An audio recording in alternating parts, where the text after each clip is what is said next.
Hello, everyone. Happy Thursday. How's everybody doing? This is Pam with Perfectly Holistic, and I am back for another live Q&A, and I'm so excited to be here with you guys.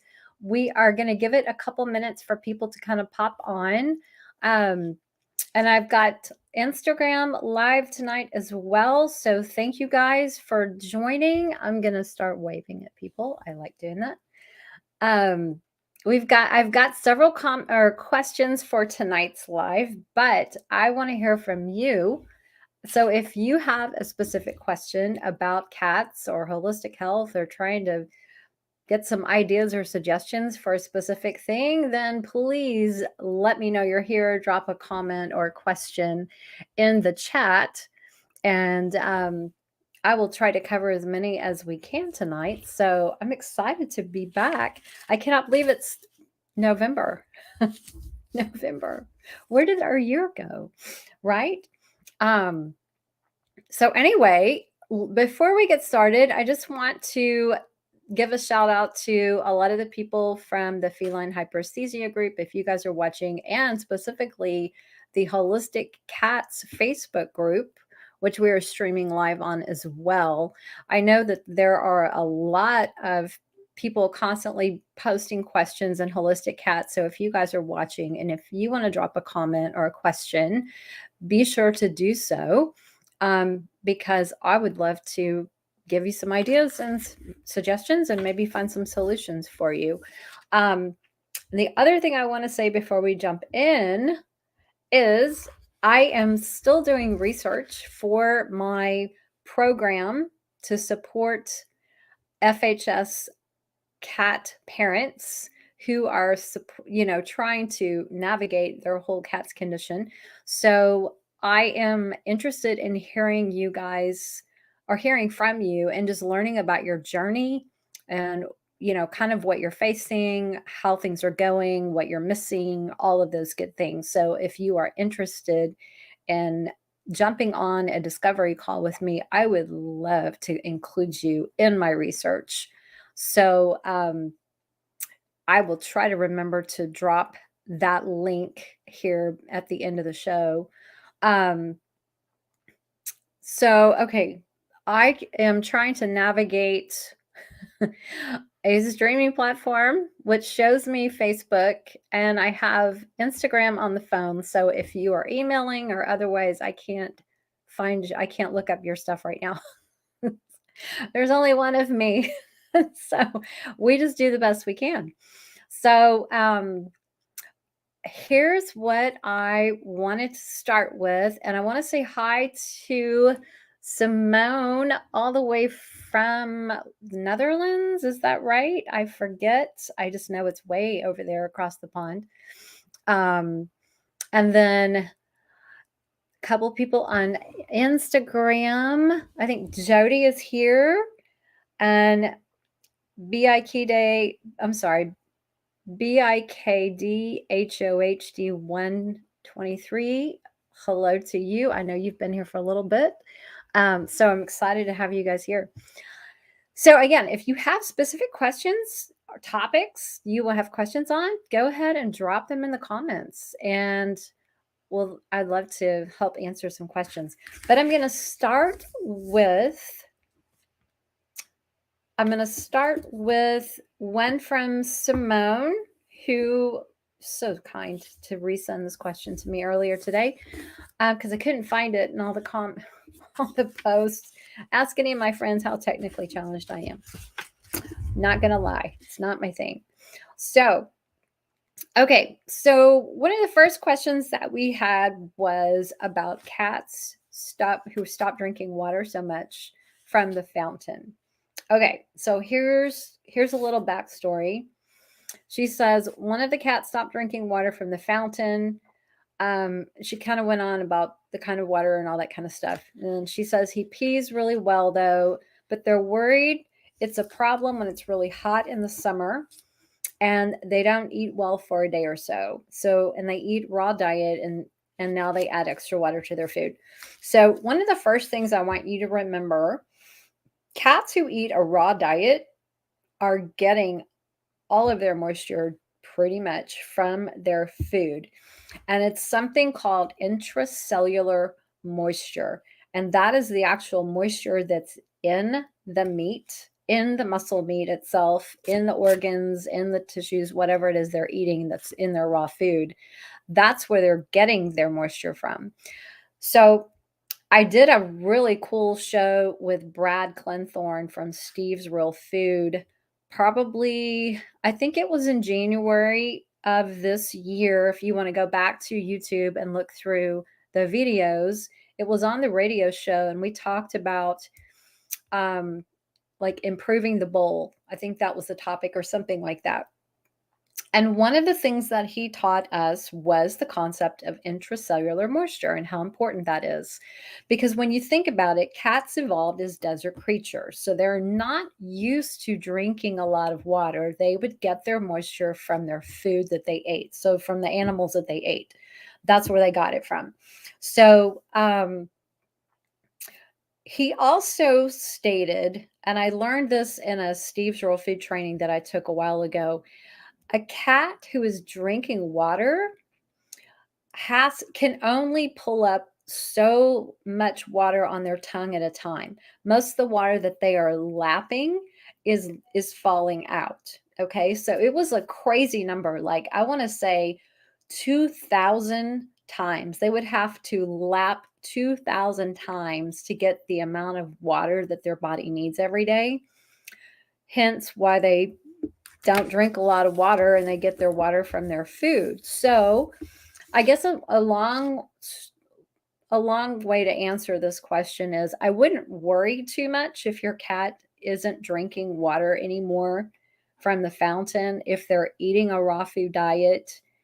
And in the summertime when it's really hot, they just, I don't know about you, but sometimes when you're just hot, you just don't have a big appetite, right? And I know your cats have a beautiful outdoor area that they like to go hang out in. So as I would say, as long as they are able to cool off, appropriately, and I know your cats are long-haired, so that may have something to do with it, but as long as they can cool off appropriately and as long as they're eating, even if it's not their normal amount, as long as it, if it pops back and if it's just a day or so, it's kind of off or whatever, I wouldn't worry so much. I don't think that's like alarm bell worthy. If it goes on and on and on for days, well, then, yeah, you might want to have a chat with your vet.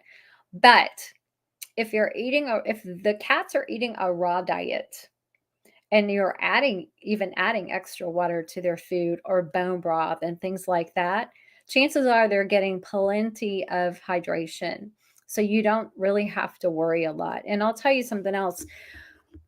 I used to have a water fountain and it was elaborate, one of those you have to pull apart and clean every week.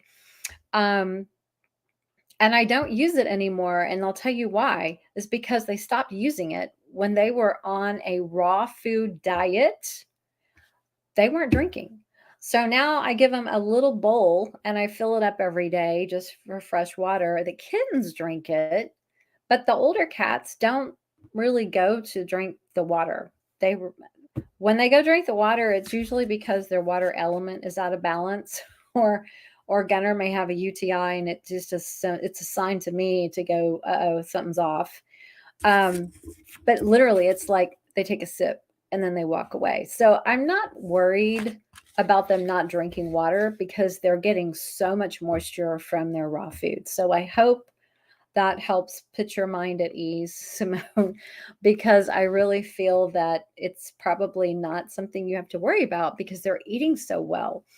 And I also add bone broth to my cat's raw food as well. So between the intracellular moisture that's in the meat that they eat and the recipe and the bone broth, they're obviously plenty hydrated. So, yeah, I just don't think it's something you really have to worry about. Just having some kind of water access just in case they want it is great, but I'm just not finding it really needed for raw fed cats.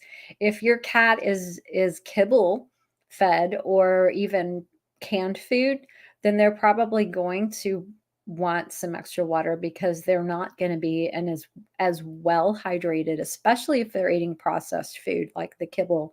They're definitely going to be in a constant state of dehydration because they're not going to be getting any intracellular moisture from their food whatsoever. And on the guaranteed analysis of the processed kibble foods, you'll see the moisture says like 10%. And I look at it and go, really? It's pretty dry.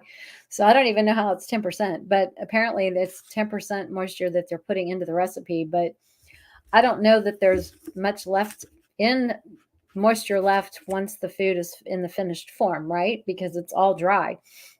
So cats who eat a processed food diet will definitely be drinking a lot more water. So that would be a normal thing. So I hope that helps. So yeah, sleep tight.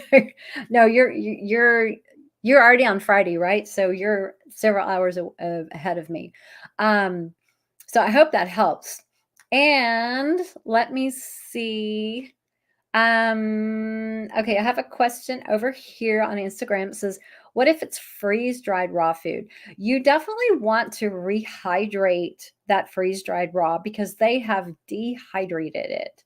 So there's pretty much no moisture left in the freeze-dried form. So you will need to rehydrate that. It's not going to be the same level of intracellular moisture as it's like in its raw form. So just something to keep in mind. So, but definitely rehydrate that because otherwise it's kind of like the same level of moisture as some, like a kibble, maybe a little bit more, but again, it's freeze dried. So they've taken the water out. So that's what I would do. She says, what bone broth do you recommend? I currently am using bone broth from the farmer's market. It is plain bone broth. They make it fresh every week with just bones, just, I guess, whatever. There's no additional herbs or anything in it. And it's like gelatin. It's amazing.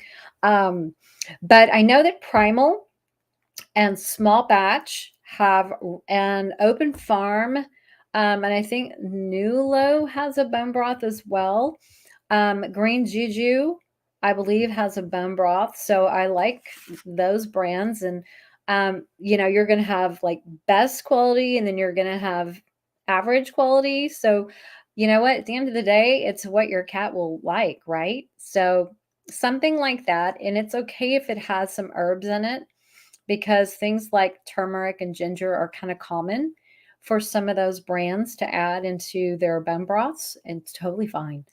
I don't think you're going to see, typically like a lot of garlic and onion in the pet bone broth. So just kind of be mindful of that. Those are more like from store-bought for people. I'm not real confident that cats should be having a lot of that. Now, granted, garlic itself is not harmful for a cat unless they're eating like 70 cloves, like the study that everyone's, was afraid of. They actually fed the beagles like 70 cloves of garlic and they got sick. I wonder why. So you got to look at the studies and you just got to understand the context of all that. But adding a little bit of garlic into a bone broth, there is not going to be that much to be worried about that a cat would overdose or whatever. So you just have to look at it contextually. But yeah, bone broth is awesome. And if you want to make it yourself, great. I like to get it from the farmer's market because they're awesome. And then, okay, the next question is, how do you feel about CBG, CBD? You know what? I like it. Now, I am fortunate that I don't have a cat that needs it. But I have listened to some very smart pioneers in the area of CBD, including Dr. Rob Silver and Angie Ardolino, who have studied this and master's degree level research, all that good stuff. So that is that's kind of my thoughts on that. I'm a fan. The key is you have to find one that is third-party tested for purity. So get a guaranteed analysis from a third party, and a reputable company should have no trouble giving you that or putting it on their website, because things like hemp are very absorbent of anything in their environment. So they will pick up heavy metals, they will pick up toxins, they will pick up and absorb chemicals from the soil that they're in. So that's why you want to have third party testing and make sure it's pure and there's nothing, bad that the plant has absorbed. So that would be my suggestion. And then finding the right potency. So there's different potencies for whatever is going on. If you want like really good advice specifically regarding a CBG product or a CBD, what I would do is reach out to Angela Ardolino at CBD Dog Health. And yes, they have cat products on there, and just pick her brain. Tell her, this is the cat I have, and this is what I'm interested in using CBD for. What do you recommend? What do you start with? And some of their products they kind of give you an idea, if it's for calming, if it's for healing something like severe disease, cancer, that sort of thing. So it really depends, but you may have to experiment with different potencies to find what works for your cat. And then there was one other thing, get a full spectrum. Get a full spectrum, not like an extract or, I can't remember what they call the other word, but full spectrum has so many more benefits collectively because it pulls in all of the benefits from the whole plant versus just singling out one single thing or whatever. So it's like the sum is greater than the whole is greater than the sum of the parts, if that makes sense. So yeah, definitely a fan. And did you know that I learned this from Dr. Silver? You can put the CBD inside the cat's ears because they have a lot of blood vessels in there. And you can also put it between their paw pads, between their toes, because there's a lot of blood vessels there. Or you can put it directly on their gums. He said you can also put it like on a small treat, but you don't really want to mix it into a plate of food because it needs to be absorbed directly into the bloodstream to be the most effective instead of going through the digestive tract. So if that makes sense. So I hope that helps. Okay, I did have another question that was submitted earlier. Okay, I'm sorry, I'm going to mess up this name. I apologize in advance. This was the handle. It was Sign and Mo on, I believe it was Instagram. Her cat is chronically sneezy and congested for like 10 years and also has hyperthyroid now and has had pancreatitis twice in the last 2 months. So in a situation like that, I would say it's time to put your detective hat on and pull out all of their records, go all the way back to 10 years ago when it first started happening, and then look prior to that, what happened? Was there a vet visit?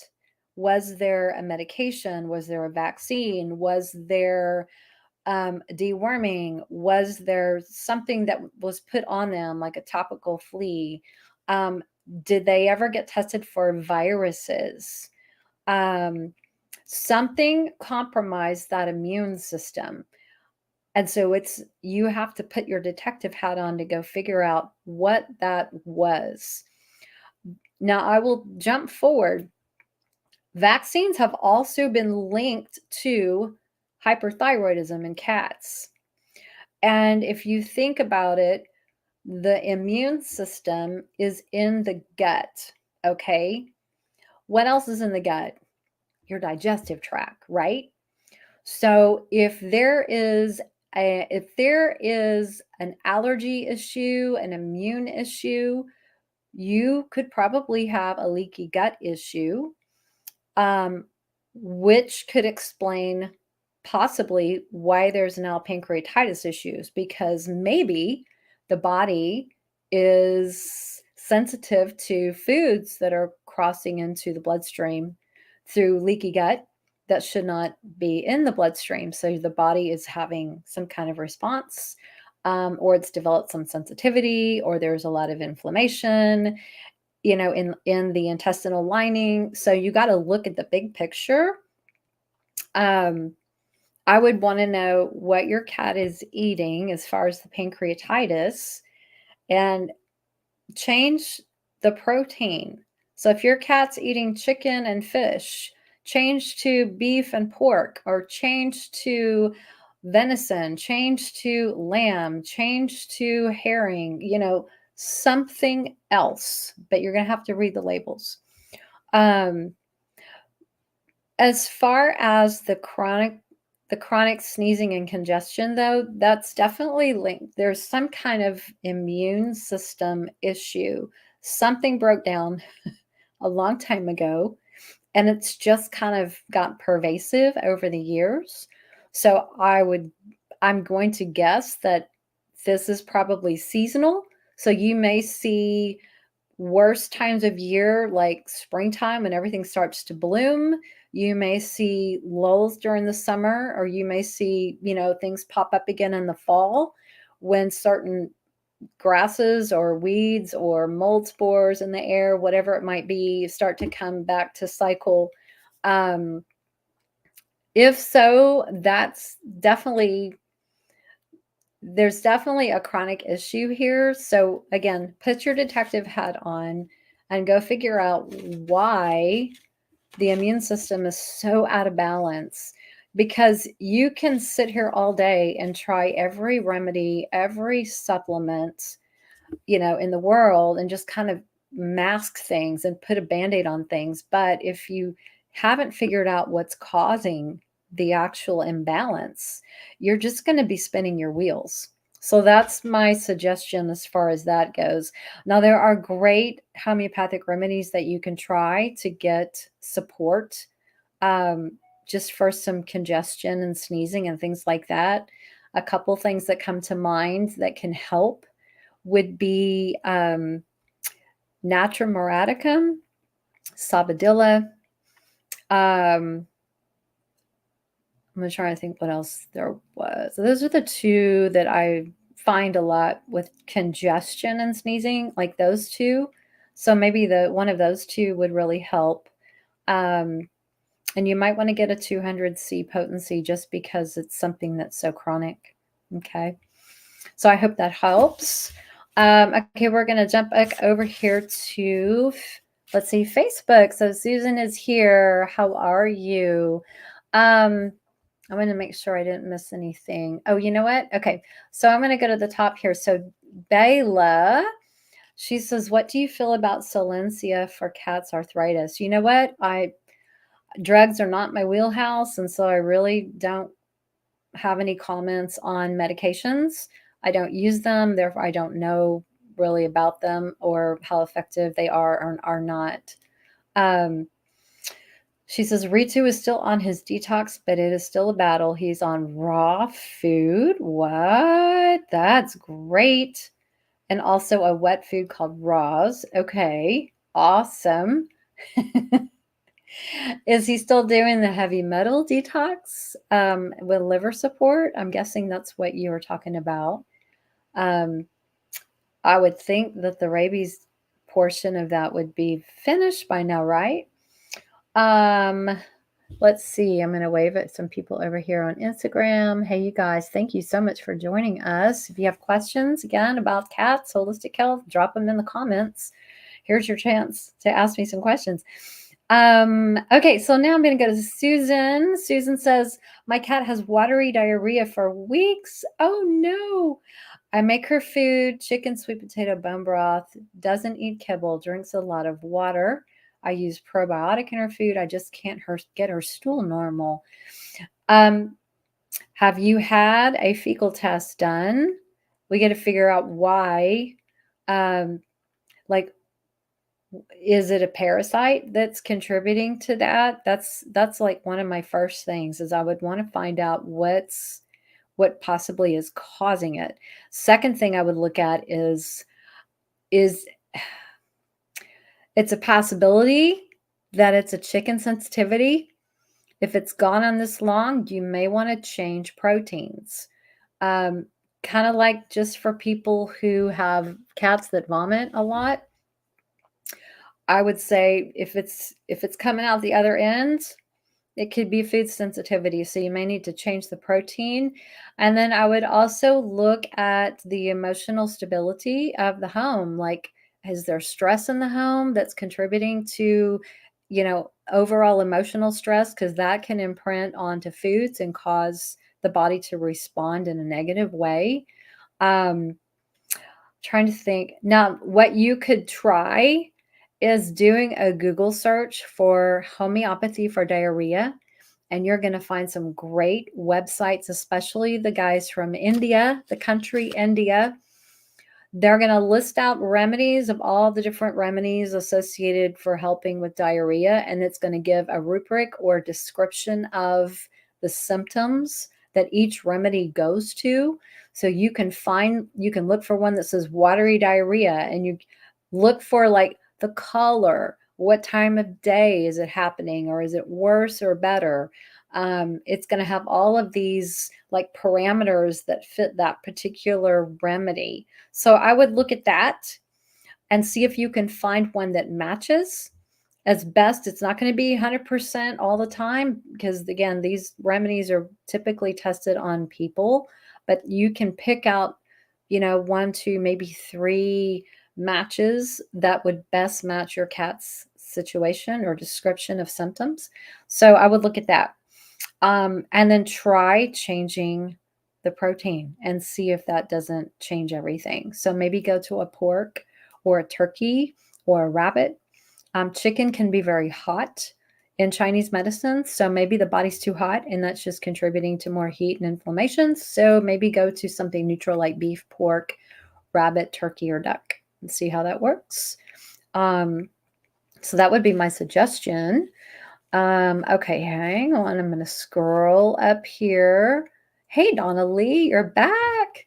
She says, my 10-year-old cat has eosinophilic granulomas, eats a raw homemade diet, and he is on prednisolone. Okay, as I said, I can't comment about medication because I'm not a vet, and so I don't use that, and I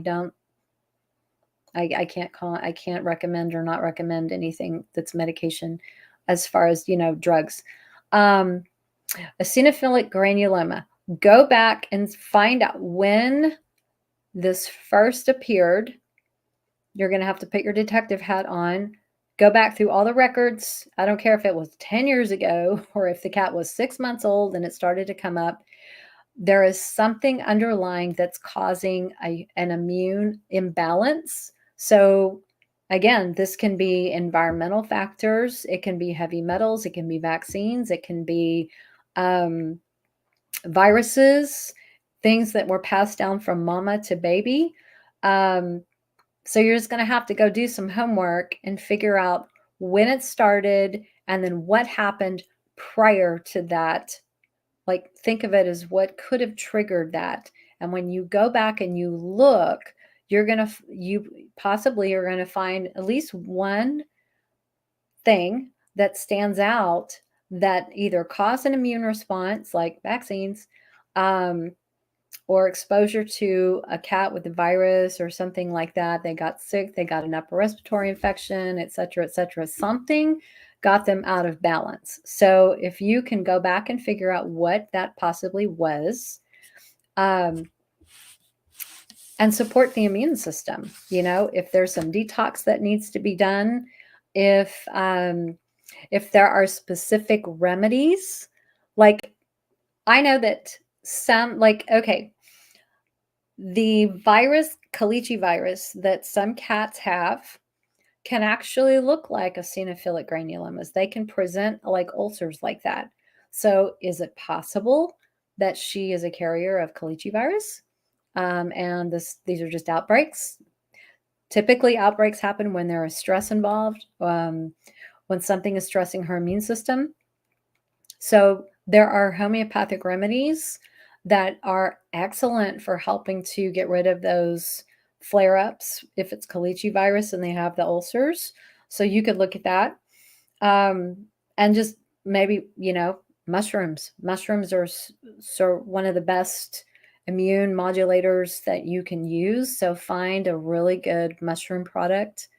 Turkey tail reishi, lion's mane, chaga. I mean, if you can find a blend of mushrooms, that would be great because that can support the immune system really well. Lots of omega-3s. That helps reduce inflammation. But again, the key is figuring out what triggered that immune system to flare up like that. So that is my first recommendation. So I hope that helps give you some ideas. Okay. Simone says it's pretty easy to make your own bone broth, just takes time, and you can use organic bones. Yes, makes a big difference. Absolutely. Donna Lee says, is there anything you can suggest to put him on while on the steroids? He needs to be on ion gut support for pets. Dr. Karen Becker specifically stated that in one of the lives that I watched with her. She said any cat that is on a steroid needs to be on the ion gut support for pets because it protects and seals the intestinal lining. And steroids, after time, they can do a lot of damage, right? So that's what I would recommend. I do carry that in my store, shop.purrrfectlyholistic.com, under supplements, under gut health. Let's see what else she says. She says he grows lumps on his tongue, and throat, and gets sores on his lips. That to me is screaming calicivirus. That's just kind of downloading into my brain right now with the kind of description. I think it's possible. I'm not diagnosing. I'm not a vet. I haven't seen your cat, but with those descriptions, I would think it could be calicivirus. And so balancing his immune system, making sure he's not getting revaccinated, supporting the immune system with a really good, high quality medicinal mushrooms, omega-3s, protecting the gut lining, huge. So get him on that ion gut support for pets, and keeping him, really calm, like no stress, because stress just contributes to those flare-ups. Bayla says, can CBD lower the heart rate too much? That's a good question. I'm honestly not sure about that. I don't know that it affects the cardiovascular system as much as it does the endocannabinoid system, which is the part of its nervous system. So I've never heard of that, Bayla. I feel like it's really, really safe. I don't think it has anything to do with heart rate. But that's my answer. Okay, coming over here to Instagram, 921 Shosh. Hi. What is your favorite canned food? Well, I have several brands that I really like. There's several. I would suggest Waruva, Roz. I'm thinking. Hold on. I need my cheat notes. Hang on a second. I'll tell you. Okay.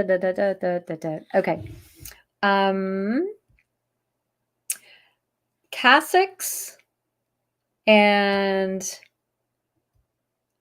Feline Natural Instinct. Tiki Cat would be a good one. Identity Karu would be a good one. Tender and True. Stella and Chewy's has some wet food as well. And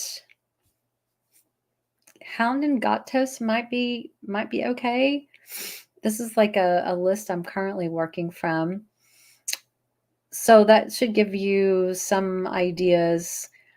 Fussy Cat used to be one of my picks, but I found out that in some of their like original recipes of the fish-based food, they put carrageenan in it. I was very upset because, of course, that happens to be one of Aylin's favorite canned foods, which I rarely feed anymore because they're eating raw food. But they have some new recipes that, and let me back up. Their poultry, like their chicken-based foods, don't have the carrageenan. It was just the fish-based. So look at the ingredients. That would be my suggestion. Nature's Logic. Yeah, Nature's Logic would be fine. Definitely a good company. Yeah, I forgot about that one. And there was another Cassix First Mate. Cassix and First Mate are like the same company. They just have different lines. So those are both really good too. Okay, let's see. Coming back over here, Bill says, here we go. Since rabies vax are legally required and cannot be titered out, how should cat parents do? Do you mean what should cat parents do? Well, number one, how healthy is your cat? Is your cat super healthy with zero diseases, zero health issues? You know, like nothing is wrong at all. Okay. If that is the case, if your cat is super healthy and you cannot get out of it, plan in advance to detox that vaccine as soon as you get done. Now, in most cases, not all cases, but in most cases, the Lyssin homeopathy, Lyssin, will handle the detox for the rabies vaccine.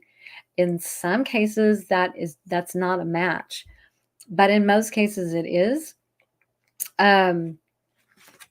Use some liver support, like a detox blend or a liver defense, liver tonic by Door Beast. Those would be great because it has lymphatic and liver support together.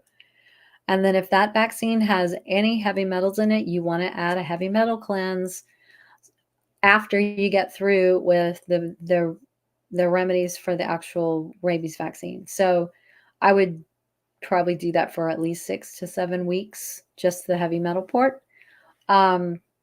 So yeah, and support the gut.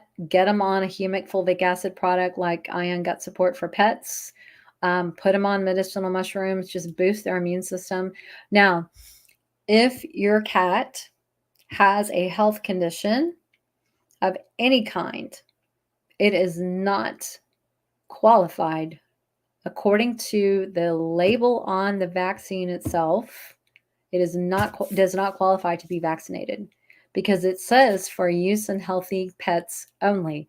So if your cat has hyperthyroid, if your cat is diabetic, if your cat is obese, if your cat has arthritis, if your cat has a liver problem or pancreatitis or lymphoma or anything like that, if your cat has severe if your cat has allergies, if your cat is itching all the time, if your cat has FHS, that is not a healthy animal. So by law, your vet can use their veterinary expertise to write you an exemption because I believe, it could be wrong, but I believe in every state there is room for a vet to override that, you know what, this cat is not healthy for this vaccine.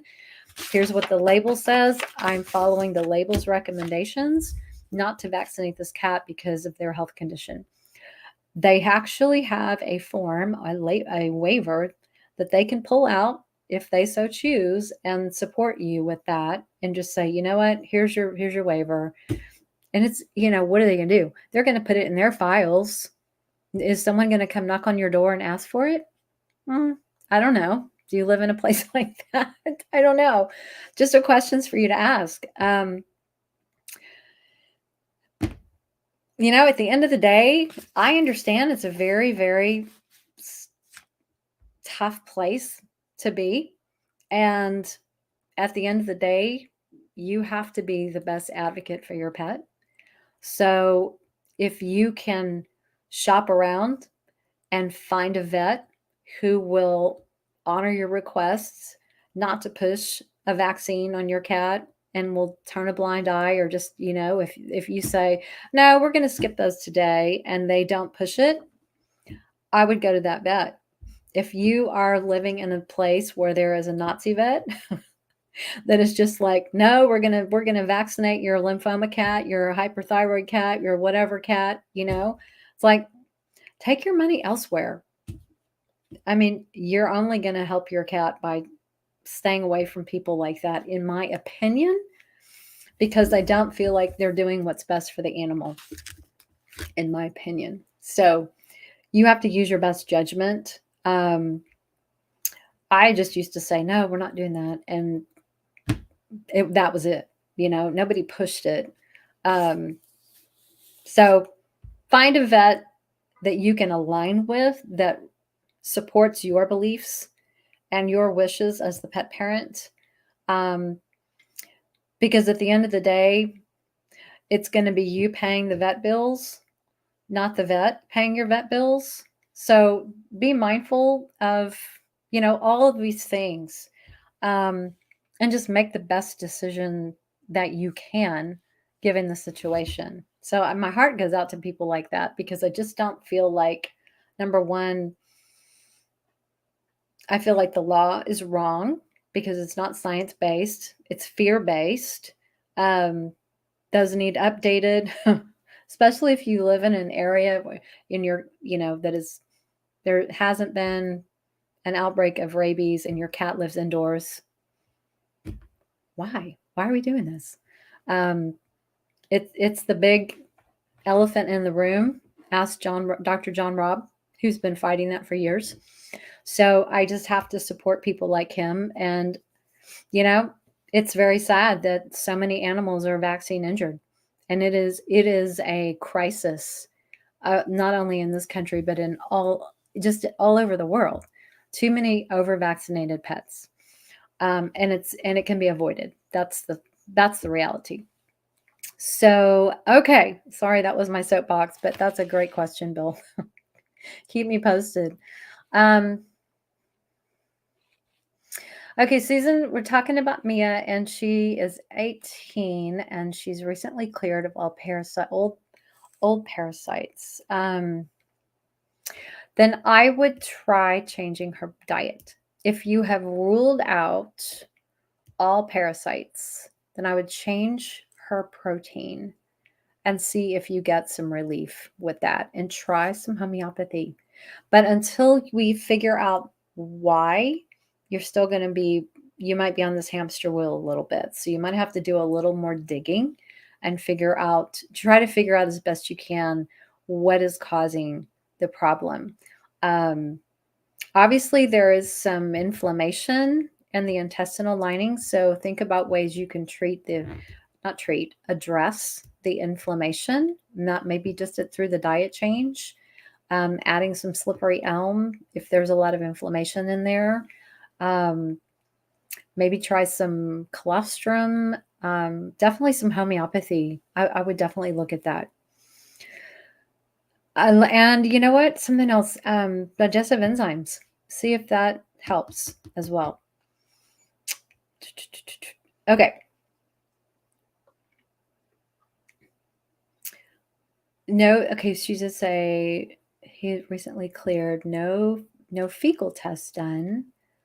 Okay, but how do you determine if she's free of parasites if they didn't do a fecal test? That's, I may be misunderstanding something. Bill says 0 cats with no issues. Well, there's your exemption. I think I remember you talking about your cats previously, and you listed some of their ailments. So, yeah, I would find out. Just gently remind your vet that on the label it says for healthy animals only. And by definition, your animals are not healthy, and you really want to follow the recommendations on the vaccine label by the manufacturer. So, and just hold your ground and ask for an exemption. We have to ask for these things because they don't always just volunteer them. So, yeah, stand your ground and just say, no, I want an exemption. No, I want an exemption. You have the power to give an exemption because you're the vet and you have the power to do that using your expertise and this label right here. So if you have to argue with them, argue with them. And if you have to find a new vet, find a new vet. That's definitely, that would be my plan. It's easy in my spot, because it's not me. But yeah, it's a tough place. My heart goes out to you. Okay, going back over here to Instagram. Jody says, tried introducing mushroom powder and my cat seemed to have GI upset. What's the best way of introducing it? Well, can you describe GI upset in more detail? Because that could be a lot of things. So I can, just depending on what happens, I can give you an idea of what I'm thinking. So drop a comment there. Anne is here. She says, my cat won't let me brush her teeth. She gets Viva Raw, which has kelp and bone. I've heard that helps with plaque. She also gets Felix Flora Probiotics by Dord Beast, which they said is good for dental. Any other tips? Yeah, it's hard when they won't let you brush. Did you put her in a burrito? Do you wrap her up?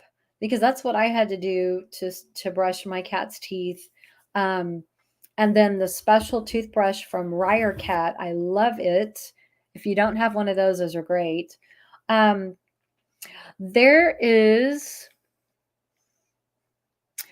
a couple products. Well, first of all, since your cat is eating the raw food itself has enzymes in it, which helps reduce the plaque that sticks to the teeth. So that's great. There is, oh gosh, there's a product by Herb Smith called Cat Breath that can help with oral health, but there is another one and I cannot remember the name of it. I know one of my clients has used it for a long time. And I'm sorry because it's not on my radar right now. I can't even remember the name of it. I want to say there's another one that Dr. Judy Morgan suggested. I think it's 1TDC that's also good for dental support. 1TDC. Go to drjudymorgan.com and see if she still has that over there. I will tell you, though, it doesn't taste very good. So you might have a little resistance. It comes in like a little squeeze capsule gel thing that you poke a hole in or you cut the tip off and you have to squeeze it out. There is no way that my cats would take a whole thing, and I don't think you even needed a whole gel cap at once. It's not big, but it's not tiny. So I think it was just I squeezed a little bit out and they just didn't like it too much. A lot of products are made for dogs, and dogs and cats just don't accept the same kind of supplements in their food. It's hard to hide things from a cat. So I know there are good things. Go to drjudymorgan.com and just put in dental and see what you're going to find. A bunch of stuff that pops up. So look on there. I use a product called DentaSure. It's an enzyme mix that I actually brush the cat's teeth with. Gunner, believe it or not, he hated being the burrito. So now I just put him on the floor between my legs and I hold him with my legs and I just work with my hands to hold his mouth and brush his teeth. It doesn't take very long, but I just put the enzyme stuff right on the toothbrush and brush real quick. So better than nothing, right? We just do the best we can. Okay. Early Riser is here. She says, do you know anything about Ziwi Peak canned food? Yes. I feed raw, but give one of the Ziwi venison a week as a treat. Yes. Now, Ziwi Peak originally was owned by somebody else. It was sold, I want to say, a year or two ago by one of those investment type of companies. I want to say it was China based, but don't quote me on that. So, their original owners and their original recipe had excellent quality ingredients, and they still may. But whenever you have one of these IPO companies or whatever you call them that come in, like they're just buying stuff to have assets and portfolio, whatever it is, those are the ones that we kind of go, not sure, because they end up changing the ingredients. They change the sourcing, they cut costs. So is it the same? I don't know. But that's something just keep in mind. Now, if their website says our ingredients haven't changed and our sourcing hasn't changed and our recipes hasn't changed, that's just something you could reach out to them and ask them. But overall, I've liked them in the past. They're just very, very good. They have totally different standards in New Zealand for their livestock and things like that, and the way they raise and pasture them and all of that than we do in the United States. Like, they don't have factory farms in New Zealand, so their standards are higher. So I have liked their brand in the past. It's expensive, that's the downside. But yeah, feeding it once a week as a treat, why not? They're getting the majority of their diet in the raw, which is excellent. So make them happy once a week. Certainly couldn't hurt unless you find out that there's ingredients in there that you wouldn't support. That would be my best advice. So Bayla says, Star West Botanicals has a good organic slippery elm. Well, hello, darling. This is Skylar. Did you come to say hi? Did you come to say hi? Are you purring for everybody? Yes, you are. Okay, you can help. Simone says, no titer possible on rabies. Yeah, depending on where you live. Some states will not accept a titer test for rabies, which is totally insane. That's why I say it's such a racket, and it drives me absolutely crazy because it's just wrong. It's just wrong. It's not science-based at all. I'm going to wave over here at some peeps. Hi, Bonnie. So yeah, Jody, if you can answer my question to your question, I'll be happy to answer that. Oh, sending them back head bonks. Thank you.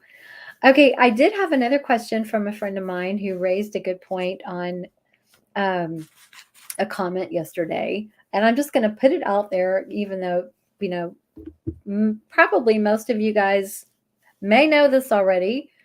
But her question is, what is the hype behind prescription food for common problems like kidney disease, pancreatitis, urinary stones, etc., etc.?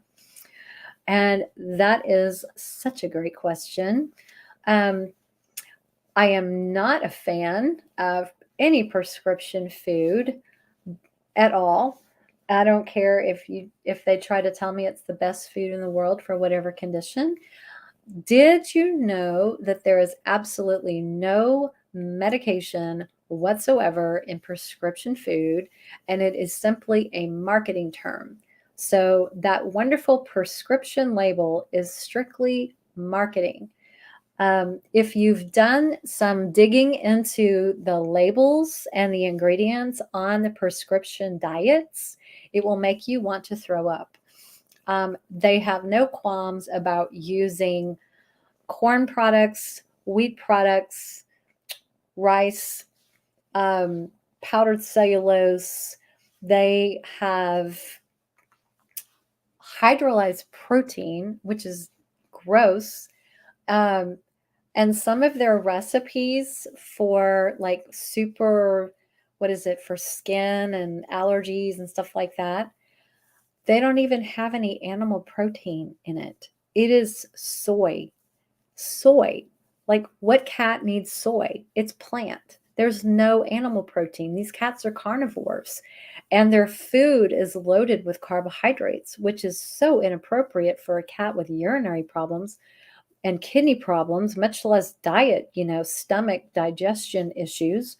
Um, it's absolutely insane, the stuff that they put in that food. So that is the hype. It is strictly because they went to vet school and had 3 hours of nutrition class taught by, guess who? The pet food manufacturers. And so they teach them how to use these prescription foods for specific conditions.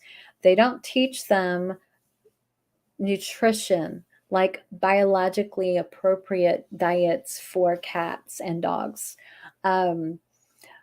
They just want to hype up their marketing and tell you that you need a prescription to order a specific food when there's no medication in it whatsoever. I saw a post from Susan Thixton. If you're not familiar with Susan Thixton, go over to Truth About Pet Food and check out her website. She is an advocate for pet parents, consumer advocate for pet parents in the pet food, just fighting for transparency and for enforcement of pet food, like rules and legislation and law, right? Because it's not being enforced. And she recently made a post where there was I think it was even while they were at the AFCO meetings, like somebody said something about you need a prescription from a vet to order the specific prescription diet food. And she's like, no, you don't. No, you don't. And apparently there was a lawsuit, or there is an ongoing lawsuit because of that. It's all marketing claims. There's no medication in those things. So, very, very, very interesting. I just tell people, do your research, learn what those ingredients are, and ask yourself, is that really what my cat should be eating? And is it tied to GI issues? Is my cat having bladder issues and eating dry food? Do they have kidney disease and eat dry food? Why? And how is that helpful? So, I mean, these are the things that you have to ask yourself. And on my perfectlyholistic.com website, I have a whole page on, oh no, wait, I took it off. I got a new website, it's missing. But I've got lots of articles in the blogs about reading the labels and deciphering the ingredients. So do some digging into those articles, and it will break down how to read those, what those terms mean, and decipher if what's in it is something your cat should be eating or not. So I'll leave it at that. Okay, so I'm going to come back over here to Jody, and she said he basically projectile vomited. That's what I thought you were going to say. And I'll tell you why. I'm going to go back to your questions. You tried introducing mushroom powder and my cat projectile vomited. I'll tell you why. It's not because of the powder, like there's anything wrong with the powder. This is going to sound a little weird. Okay. The emotion disgust is stored and emitted from the stomach. And in the work that I do with energy medicine and not energy medicine, but energy healing and mind, body, spirit release, when a cat projectile vomits after tasting something, it tends to be because their body, their stomach, their taste buds are reacting to a taste that is viewed with disgust. They're like, I can't, no, I'm not eating that. It's disgusting. So it becomes a block. So something like a supplement, like the mushroom powder or a milk thistle, or, something else that your cat is turning its nose up to that says, absolutely not, I'm not eating that. That's disgusting. That's why. It's not that it caused GI upset, is their body rejecting the taste of that particular food. So the energy work that I do clears the blocks. It clears the negative association, the negative emotion associated with that particular food or supplement that makes them more receptive. So the block may look like mushroom powder plus stomach plus taste buds plus um, disgust and a block to allowing. So in that little framework, that is a block. And so the energy work clears the block. And then what happens is you can go reintroduce that supplement or that food, and they don't have a block anymore and they don't projectile vomit. So it's fascinating, but that is what I have found. Same thing with a cat who doesn't like raw food. It's their stomach holding disgust. It's like, no, I can't. I just can't. You clear the block to the raw food, and then the brain and the stomach no longer have that response like, oh, I can eat this. This isn't so bad. So it's fascinating how it works, but that's what I was thinking was all about. And I'll bet you $100 that that's probably why that happened. So, okay, I hope that helps. Okay. So let's see. Bonnie says she was making a comment. It has bad ingredients in the prescription food and it's more expensive and it makes things worse. 100%. 100%. She also said the movie Pet Food on Amazon Prime, very eye-opening about the pet food industry. Yes, if you have not seen Pet Food, please go rent that. It is awesome. And Susan Thixon is brave and great. Yes, she's had death threats, y'all. She's been stalked. She's had a lot of trauma for standing up for what's right and truth and transparency. So, hats off to her. She is a brave woman. Pet Fooled, go look it up. You can probably rent it on not just Amazon Prime, I think Hulu and maybe some other platforms as well. Okay, so let me scroll down here. Hi, Charles. Charles says, my tabby has become fearful of outside. I would want to know did something happen that ended up being a very scary or negative experience with being outside or something that happened outside? If that is not a norm, like did your cat always go outside and now they're afraid to go outside? Because there could be something like a feral cat or a stray cat that's coming around spraying or marking, and that can be very upsetting for a cat, and they're afraid because they smell that scent. So do a little homework and try to figure out what changed, what happened. Was there a negative experience of some kind? Try to look at it from your cat's viewpoint and see what happened and when it happened, because it could be emotional blocks because of something like that, especially if that was the norm before. So we got to go figure out what happened. So Early Riser says, yes, I was surprised that plaque off worked for my cats. It is sprinkled in the food.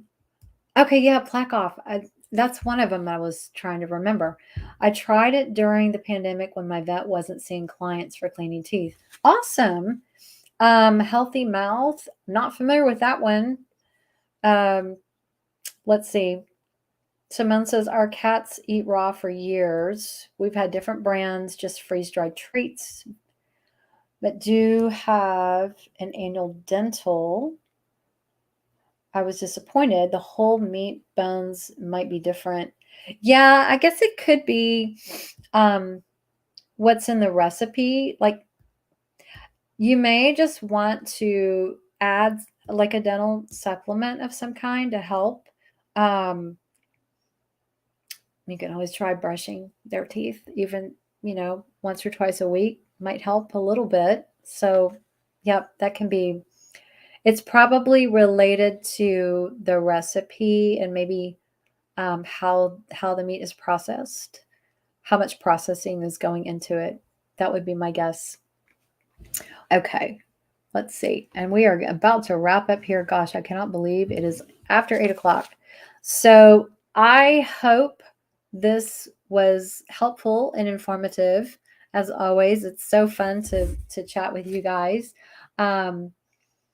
If you have an interest in working with me doing some energy healing work, the session is called Mind, Body, Spirit Release, and it would be awesome to work on your pet to address, sources of stress, whether that's emotional, physical, spiritual, clearing imprints that are stored in the body so that your cat can like rebalance and heal on those same emotional, spiritual, physical levels, identify stress, and just kind of, reset. It's fascinating how it works and how quickly it works.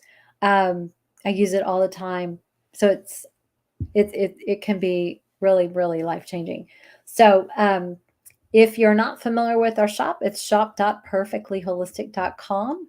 It is a store just dedicated to cats and holistic health and services. We have services for people and for pets. Hi, baby girl. Here she coming back. And then the blog site, of course, is perfectlyholistic.com. Let's see what else. Next Thursday, I'm just go ahead and plug it here, is our friend Allie Phillips is coming back to talk about how to safely and effectively use essential oils with cats. She is an expert and has been doing this for years and years. And so she is going to be sharing her knowledge, expertise next Thursday. That's going to be 6:30 Central Time. So anyway, I hope you guys have a great rest of your evening. Feel free to share this video. It will be stored. It's recorded and it will be on these platforms that you're watching from. So, and if I can help in any way, please send me an email, pam@perfectlyholistic.com, or drop a comment in here. And so happy you guys are here with us tonight. And Skylar and I will say good night, and we'll see you guys soon. Thanks again.